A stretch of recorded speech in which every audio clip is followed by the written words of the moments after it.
ہمارے قرآن کو اللہ رب العالمین نے بہت خوبصورتی سے ترتیب دیا ہے۔ اللہ رب العالمین ہمارے قرآن کی شروعات جو ہے الحمد شریف سے کرتے ہیں، اور وہاں پہ اللہ رب العالمین ہمیں اپنی تعریف بتاتے ہیں۔ پھر اللہ رب العالمین سورہ بقرہ پہ آتے ہیں، اور سورہ بقرہ میں آ کر کے اللہ رب العالمین رسول اللہ کو 3 کیٹیگریز کے بارے میں بتاتے ہیں کہ یہ 3 قسم کے لوگ ہیں جن کے ساتھ ایک پیغمبر کو ڈیل کرنا پڑتا ہے۔ ایک پیغمبر کے اوپر جب پیغمبری آتی ہے تو وہ ٹائم اس کے لیے بہت مشکل ہوتا ہے، اور اس کے اوپر اللہ رب العالمین نے بہت بڑا ایک چیلنج ڈالا ہوا ہوتا ہے کہ اس کو جانا ہے اپنی امت کے اندر، اور امت کے اندر جا کر کے اس کو اس دین کو پھیلانا ہے جس دین کو اللہ رب العالمین اپنے کتاب میں اتارتے ہیں، اور اس امت کو یہ یقین دلانا ہے کہ میں پیغمبر ہوں اور میرے اوپر پیغام اترتے ہیں، اور میرے اوپر پیغام اترتے ہیں ایک فرشتے کے تھرو، اور اس فرشتے کو کوئی نہیں دیکھ سکتا۔ تو یہ ایک انسان کے لیے بڑا چیلنجنگ ٹائم ہوتا ہے کہ جب وہ کسی کو جا کر کے یہ کنونس کرنا چاہ رہا ہو کہ میرے پاس اللہ رب العالمین کے پیغام آتے ہیں۔ ہمارے تینوں ابراہیمک ریلیجنز کی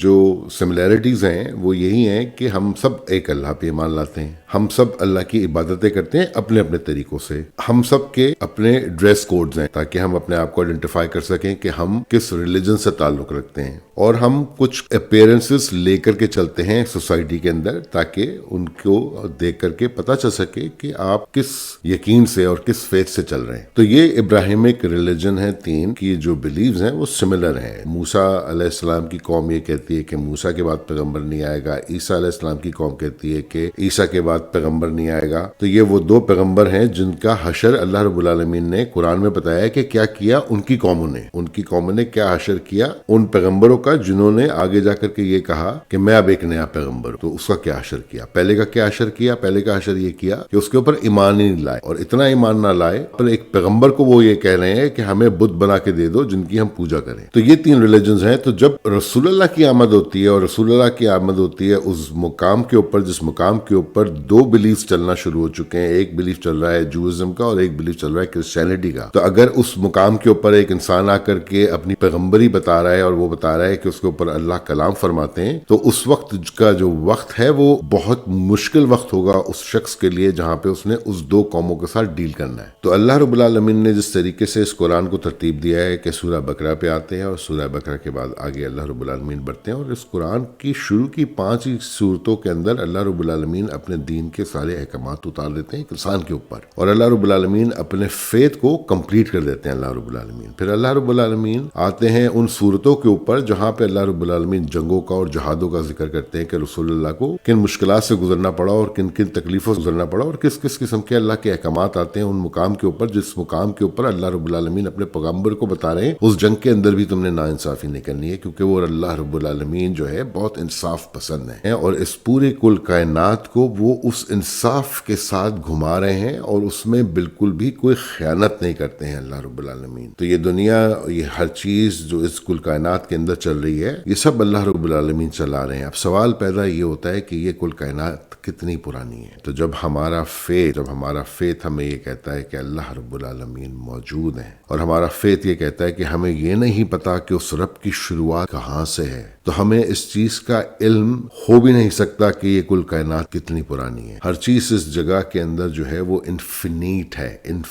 وہ کبھی ختم نہیں ہوتی ہے، اللہ رب العالمین جب ایک دفعہ کن فیکن کہہ دیتے، جب وہ تخلیق ہوتی ہے تو وہ اتنے انصاف پسند ہیں کہ اس کو ختم نہیں کرتے ہیں، اور اللہ رب العالمین کی یہی شان ہے۔ اللہ رب العالمین قرآن میں بار بار نماز کا اور زکوٰۃ کا ذکر فرماتے ہیں، اور اپنے بندے کو حکم دیتے ہیں کہ یہ 2 چیزوں کے اوپر کانسنٹریٹ کرو، نماز کے اوپر اور زکوٰۃ کے اوپر کانسنٹریٹ کرو۔ اللہ رب العالمین کا یہ جو نظام ہے یہ صرف انصاف پر چلتا ہے اس کل کائنات کے اندر۔ اللہ رب العالمین اتنا انصاف پسند ہے کہ وہ ہمارے روزمرہ کی زندگی کے اندر جو ہماری حرکتیں ہوتی ہیں ان حرکتوں کی ہمیں یہیں پہ اس کی سزا برابر کر دیتے ہیں، تاکہ ہم جب اللہ رب العالمین کے سامنے حاضر ہوں تو وہ اتنے انصاف پسند ہیں کہ وہ اس وقت ہم سے اپنی عبادتوں کے بارے میں سب سے پہلے پوچھیں گے، سب سے پہلے وہ ہم سے ہماری عبادتوں کے بارے میں پوچھیں گے، کیونکہ دنیا میں جو آپ کریں گے، اللہ تعالیٰ یہ فرماتے ہیں قرآن کے اندر کہ دنیا کا صلہ میں تمہیں دنیا میں دے دوں گا، اچھے کام کرو گے اچھے کاموں کا تمہیں اچھا صلہ ملے گا، برے کام کرو گے تمہیں برے کاموں کا برا صلہ ملے گا، اور اسی دنیا میں ملے گا۔ یہاں پہ تمہیں 0 کر کے بھیجا ہے میں نے، اور اٹھاؤں گا بھی 0 کر کے یہاں سے میں تمہیں، یہاں پہ کچھ نہیں رہے گا، اور اس اس کے بعد جب تم پہلی دفعہ کھڑے ہوگے میرے سامنے اور اکیلے کھڑے ہوگے میرے سامنے، تو سب سے پہلے میں تم سے یہ پوچھوں گا کہ تم نے میری وحدانیت جانی کہ نہیں جانی، کہ اللہ ایک ہے۔ پھر میں تم سے یہ پوچھوں گا کہ تم نے اس کتاب کو پڑھا کہ نہیں پڑھا اور اس پر ایمان لائے کہ نہیں لائے، اور اس کے احکامات کو تم نے پورا کیا کہ نہیں کیا۔ تو یہ اللہ رب العالمین کا ہم سے دوسرا سوال ہوگا، اور تیسرا سوال اس احکامات کے اوپر ہوگا کہ میری عبادتیں کریں کہ نہیں، میری عبادتیں کریں کہ نہیں کریں، کیونکہ میں نے تمہیں عبادت کے لیے بنا کے بھیجا تھا اور تم نیچے گئے تھے، اور تمہاری معاش کا اور تمہاری رہائش کا میں انتظام کر چکا تھا اور کر رہا ہوں اور کرتا رہوں گا جب تک میں ان لوگوں کو یہاں پر اتار کر کے پورا نہیں کر دوں گا۔ تو ہمارا قرآن سبحان اللہ اتنی شاندار کتاب ہے کہ وہ ہمیں اللہ رب العالمین اپنی شروعات سے بتاتے ہیں اس کتاب کے اندر، اور سارے پیغمبروں کے قصے سناتے ہیں اور ہمیں بتاتے ہیں کہ کل کائنات کہاں ختم ہوگی، اور اللہ رب العالمین ہمیں بتاتے ہیں کہ جب میں تمہیں اس دفعہ پیدا کر سکتا ہوں تو میں تمہیں دوبارہ بھی پیدا کر سکتا ہوں۔ تو اگر ہمارا فیت یہ ہے کہ آج ہم زندہ ہیں اور آج ہم زندہ ہیں اور اس زندگی کے اندر ہیں، تو اس زندگی کو دینے والا رب العالمین ہے، تو جب وہ ہمیں اس دنیا میں اس وقت پیدا کر سکتا ہے تو وہ ہمیں مار کر کے دوبارہ بھی اٹھا سکتا ہے اور کسی دنیا میں اور ڈال سکتا ہے جس کو وہ جنت کہتا ہے۔ اور جنت جو ہے وہ جگہ صرف مومنوں کی ہے، جنت جو ہے وہ جگہ پیغمبروں کی ہے، جنت جو ہے وہ جگہ شہداؤں کی ہے، جنت جو ہے وہ جگہ جو ہے صالحین کی ہے۔ یہ وہ جگہ ہے جہاں پہ اللہ کے پسندیدہ لوگ جائیں گے۔ اللہ رب العالمین ہر ایک کے ساتھ عدل کرتے ہیں،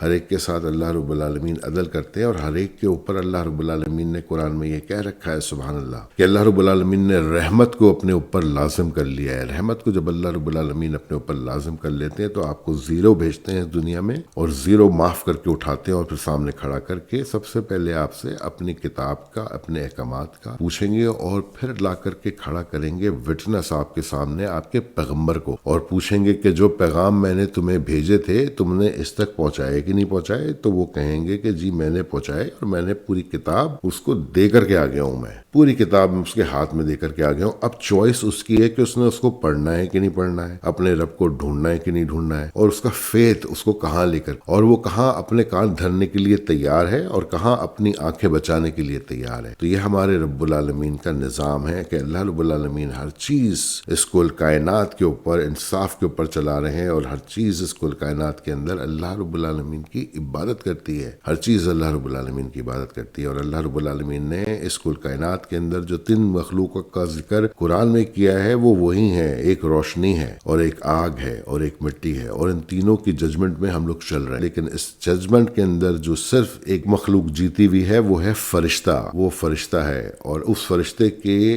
نفس کے اوپر چلنا جو ہے وہ چیلنج ہے ایک انسان کا، ایک مومن کا، جب وہ ایک پیغمبر کی اطاعت کرتا ہے اور اس کتاب کی اطاعت کرتا ہے اور اس پیغام کی اطاعت کرتا ہے اور اس پیغام کی اطاعت کرتا ہے جو پیغام اللہ کی طرف سے اس کے اوپر اترا ہے، اس نے اس کی پیروی کرنی ہے، کیونکہ وہی کی جو ہے اللہ تعالیٰ نے کمٹمنٹ، کانٹریکٹ بنا دیا ہے۔ ہمارا قرآن ہمارا کانٹریکٹ ہے، یہ وہی کانٹریکٹ ہے جس کے بارے میں اللہ رب العالمین قرآن میں فرماتے ہیں کہ جب میں نے تمہیں نیچے بھیجا تھا تو میں نے تمہیں اپنے احکامات بتا دیے تھے، اب بھی تم بھول چکے ہو ان سب باتوں کو، اور بھلایا اس لیے گیا ہے کیونکہ تم ججمنٹ میں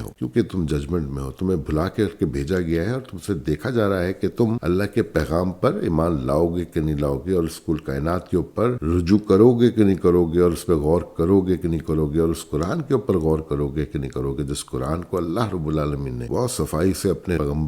پیغمبر رسول اللہ کے دل پہ اتارا ہے، اور اس پیغمبر نے اس کا ایک ایک لفظ ہمیں صفائی سے پہنچا دیا ہے ہم لوگوں کے پڑھنے کے لیے، تاکہ ہم اس کو پڑھیں اور اس میں ہدایت لیں۔ قرآن کو اللہ رب العالمین کہتے ہیں کہ قرآن حق ہے، قرآن کو اللہ رب العالمین کہتے ہیں کہ نور ہے، قرآن کو اللہ رب العالمین کہتے ہیں کہ ہدایت ہے۔ اور اللہ رب العالمین نے جب آدم علیہ السلام کو اتار کر کے بھیجا تھا تو جو لفظ اللہ رب العالمین نے استعمال کیا تھا وہ آیتوں کا ہی لفظ استعمال کیا تھا کہ جب میری آیتیں اتر رہی ہوں تو تم نے ان کو ہی پیروی کرنی ہے، انہی کو فالو کرنا ہے، اور یہی تمہارا کام ہے اس کتاب کے اوپر چلنے کے لیے۔ جزاک اللہ خیر۔